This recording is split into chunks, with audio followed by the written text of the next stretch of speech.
Hello everyone. So in today's film I'm going to be creating a look very much inspired by sunrises. And this style of makeup, which incorporates a lot of oranges and burgundies and yellows, sometimes pinks and purples, is often considered to be a sunset look or a sunrise look. It's very popular at the moment. You see it all over the internet, certainly on Instagram. It's very much a trend.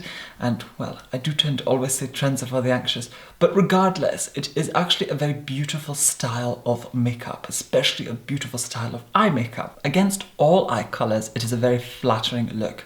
And I think on all skin tones as well, this kind of look tends to look great on everybody.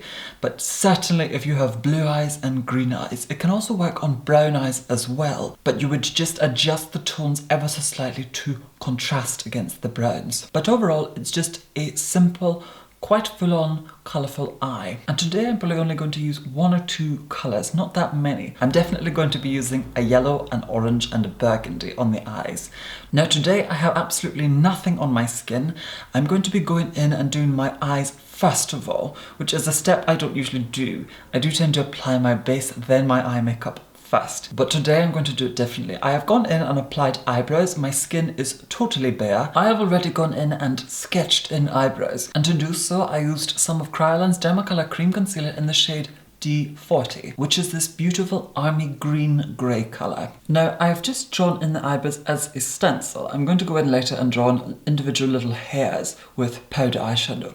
But I wanted to draw in with cream first of all, as I'm going to be applying concealer to my eye area to serve as a base for the eyeshadows for which that I'm going to apply to my eye. The concealer that I'm going to apply as a base shall be the Kat Von D Lock Concealer in the shade L1 Neutral. And I'm just going to dab a little bit of it on the eye first of all. I don't want to apply too much as my eyes are quite hooded. So if I apply an excessive amount of it to the eye, it shall crease more than it should do. And I'm just applying that into place with the Charles Fox 8146-405 brush. Now you can actually be quite messy with this around the edges, as I'm going to be applying foundation and blending it all in at a later point. But what this does, it just blanks out the eyelid and serves as a base. As I have quite a few freckle, so I like to conceal them when going in with colours with a lot of orange or burgundy. Sometimes when you have freckles on the eyelid and you go in and apply eye makeup, the freckles can actually make the eye makeup look a little bit dirty or unblended, as it is a brown speck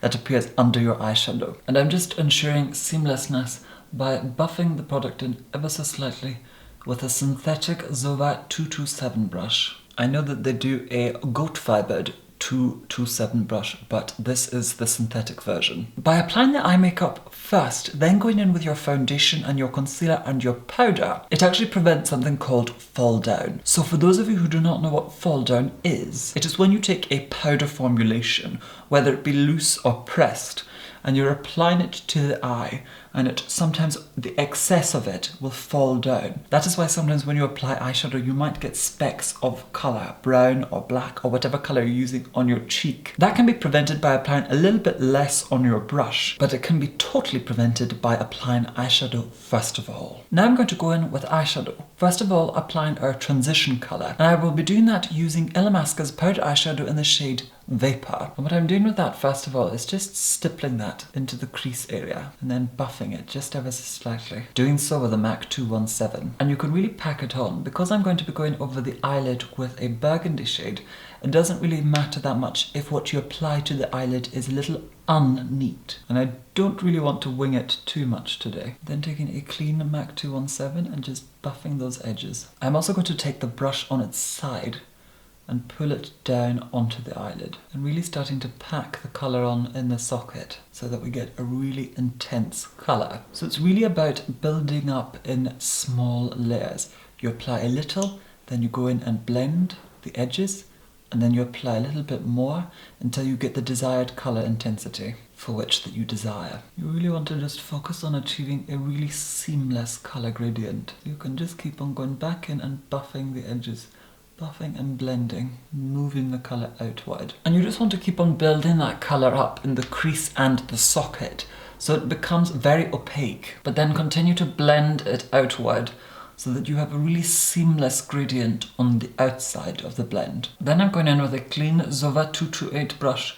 and just buffing all those edges through, just to ensure seamlessness. Now at this point it may appear as if though I have blended the colour out too far, but what we will actually do at a later point is take a highlighter colour down into the look, which will then pull it back down. Now I'm going to go in with our burgundy tone. This is a matte burgundy tone. It's a dark wine burgundy colour, and it is one of Inglot's powder eyeshadow in the shade 284. And I'm going to apply that first of all just in my actual crease, not into the socket, with a Zova 231 brush. And I'm just buffing it into our crease and our socket first of all with a Zova 227 brush. And what you can actually do is just tilt your head slightly backward, lean your elbow and your hand on a hard flat surface like a table, and just tilt your head back and just slowly start to blend, buffing the colour very, very lightly, not applying too much pressure. Now at this point it doesn't really matter if there is any patchiness or if it's skipping on the eyelid.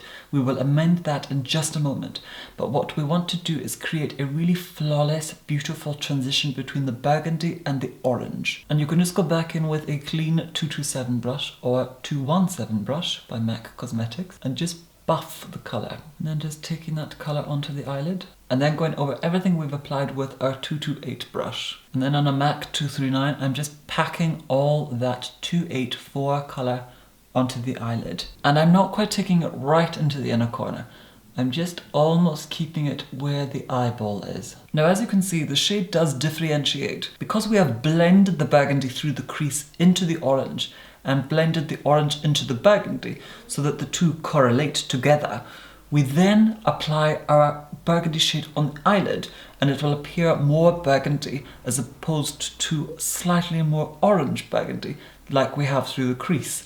That is why the tone differentiates. So I'm just going to keep building it up and just blur the colours together. And then I'm taking a tiny little bit of that orange colour into the inner corner. So that's more or less the eyeshadow on top of the eye complete. I'm now going to go in with some of Garnier's cleansing water and saturate a cotton pad with it and just remove whatever fall down there might be underneath the eye. And a great way to utilise your cotton pad is to take the brush and wrap the cotton pad on the end and just fold it around like so it becomes pointed.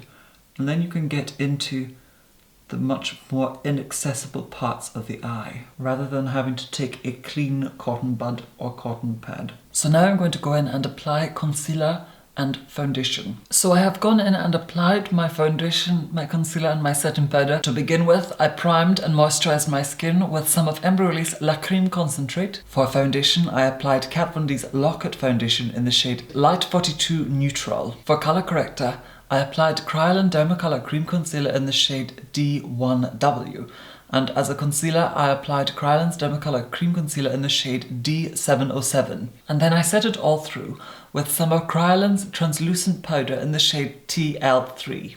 And as you can see, by setting the makeup through, I disturbed the stencil of the eyebrow. I made it recede slightly, which is what I want, because I'm going to go in with powder formula and draw in individual hairs to give the eyebrows more dimension, more texture, and of course make them look a little bit more realistic looking. I am now taking Inglot's powder eyeshadow in the shade 329 and drawing in individual hairs on a Space NK liner brush. And I'm not going to do too many, just enough to bulk up the eyebrow. So with the addition to the eyebrows now complete, I'm now going to go back in and complete the eyeshadow. I'm first of all going to take some of that orange vapor colour from before, and I am applying that on an Inglot 80HPS brush. And I'm only taking it as far as the inner corner, and then taking a clean Inglot 80HPS brush and just blending those edges. And what I'm wanting to do is just connect it round with the rest of the eyeshadow for which we have applied before. Now I'm going to go in with a crown brush, C409 Angle Definer brush. And I'm simply pushing that into the lower lash line first of all,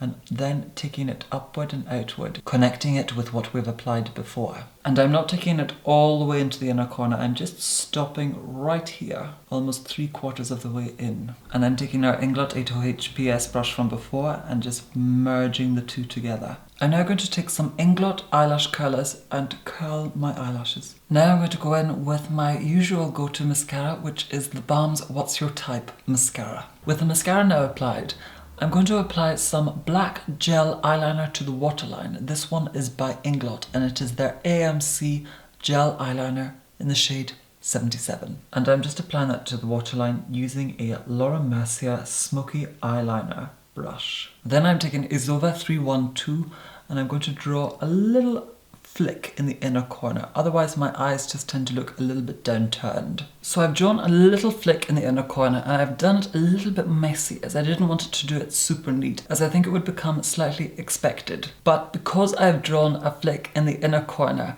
and I haven't done a wing or any eyeliner on the top lash line, the eyes can look a little bit like a ship without a stern once you've done the inner corner. Kind of need something to lift it out. So I'm going to take a set of corner lashes. I don't want to go for huge lashes on this look today. I just want something just to lift the eye upward, just ever so slightly. And to do so, I'm going to take some of the Vivi's Collection Fashion lashes. These ones are corner lashes, so they're not the full strip. They're almost 3/4 the length of a regular false eyelash, just a little bit less, but certainly more than half. And to glue those into place, I shall be using some of the Duo Adhesive glue. With the eyes complete, I'm now going to move on to contour. And to keep the tones consistent, I want to go for quite a warm toned contour, something a little warmer than I normally would use. And today I'm going to take some of Kryolan's powder eyeshadow in the shade Sahara. And I'm stippling that on, first of all, with an Inglot 38 SS brush. It's actually a new purchase of mine, this brush. Very well engineered for contouring, because you can cloak the cheekbone like so with it, or you can stipple it and it fits very well under the cheekbone. You can just suck in slightly and follow your hollow. Now for blusher, I'm going to use an old classic favourite of mine and something that is quite warm and I think very suiting for this look. And I'm going to be going in with MAC Cosmetics powder blusher in the shade Blush Baby. And I'm applying that with the Zova 126 brush. Now I apply blusher quite high and into the cheek as I just think it makes the face look a lot healthier. I also like blusher to be seamless. For highlighter, I'm going to take this Duo Chromatic Illuminating powder by NYX. It's this beautiful purple and it gives the skin the most absolutely beautiful purple sheen. And I'm just going to apply that with a Zova 114. So with my highlighter on the cheeks now complete, I'm going to highlight underneath the eyebrow on the brow bone. And I was going to go for something slightly more purpley, but I thought with this look, actually, I would like to go for something that's a pale gold. So today, I'm going to be highlighting underneath the eyebrow with some of the Balm's Mary Luminizer. And I am doing so with a clean MAC 239 brush. Now, this highlighter is slightly darker than my natural skin tone, even though it is a metallic.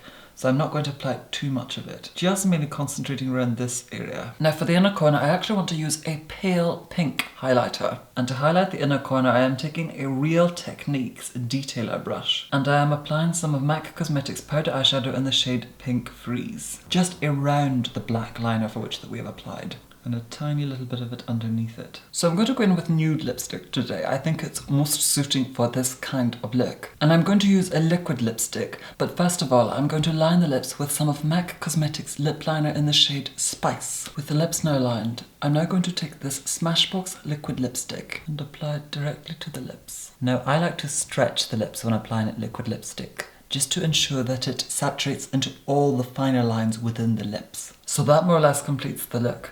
I thoroughly enjoyed creating this look for you here today. It reminds me of the sorts of looks that I used to wear when I was a lot younger. But I hope that you have found today's film to be either interesting, useful, helpful, or beneficial. And once again, thank you so much for watching. And of course, take care. Bye!